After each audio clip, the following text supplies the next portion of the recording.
The 20th century was a century of big ideas, such as a plot to re-engineer a continent. But geography was not the only thing people believed they could conquer with technology. Science could be used to engineer new and better humans. This was the premise behind eugenics, a pseudoscience that began in the 19th century and reached its horrifying apex with the Nazi atrocities of World War II. The idea was that either by encouraging people with desirable traits to mate or by discouraging people with undesirable traits from mating, the human race could be improved over time. But perhaps this methodology was too slow for Joseph Stalin, who as the dictator of the Soviet Union was no stranger to megalomaniacal villainy. Legend has it that Stalin himself ordered the creation of a race of ape/human hybrids, super soldiers, to rebuild his army in the wake of the devastating Bolshevik Revolution. But is there any truth to this? This strange tale begins with an esteemed Russian scientist, Ilya Ivanov.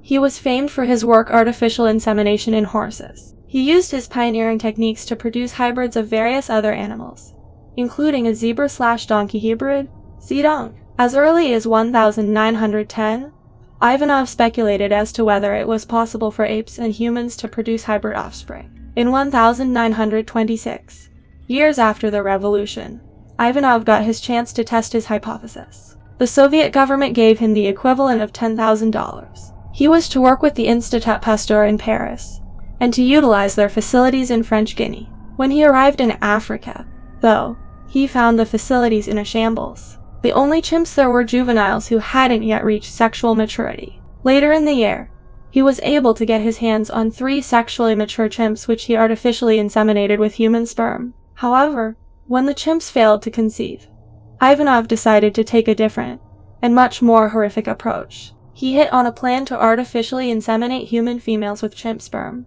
He wanted to use subjects from a local hospital, and to inseminate them without their consent. He proposed this plan to doctors at the hospital, but the governor of French Guiana stepped in and put the brakes on the whole thing. Ivanov's expedition was a complete failure, though. He managed to secure 20 apes to establish a Soviet ape nursery. Unfortunately, all but 4 died before they arrived in the subtropical Republic of Abkhazia.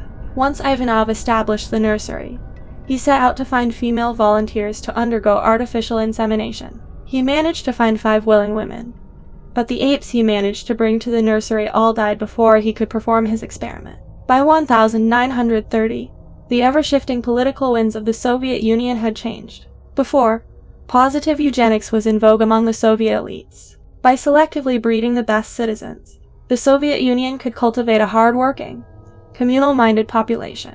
Ivanov's work fit into this perspective because he believed by breeding humans with apes it would be possible to change humans in big ways, giving a concrete basis for the hypothetical notions of positive eugenics. It had the added bonus of giving more credence to Darwinian ideas, because if humans and apes were as closely related as Darwin believed, they should be able to crossbreed with humans. This could be used as a propaganda tool by the Soviet government to help its effort to stamp out religion, and replace it with what amounted to worship of the state. But these views fell out of favor. Stalin found he liked the Lamarckian view of evolution much better. This was the idea that acquired traits were passed on to the next generation. So, if a person develops big muscles, they will pass on those muscles to their children. It seems Stalin supported the Lamarckian view because the positive eugenics perspective was too close to what the Nazis believed, and since the Bolsheviks and the fascists hated each other, that simply wouldn't do.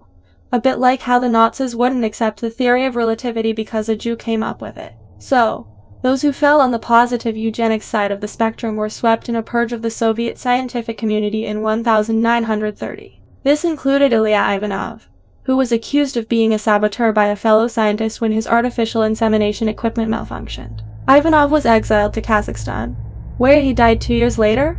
Not so much. Ilya Ivanov was certainly nearing mad scientist territory. His unethical actions in Africa and the nature of his research certainly do a lot to make him a modern-day Frankenstein. But the question is whether Ivanov was working on direct orders of Stalin to make super soldiers. It turns out that wasn't true.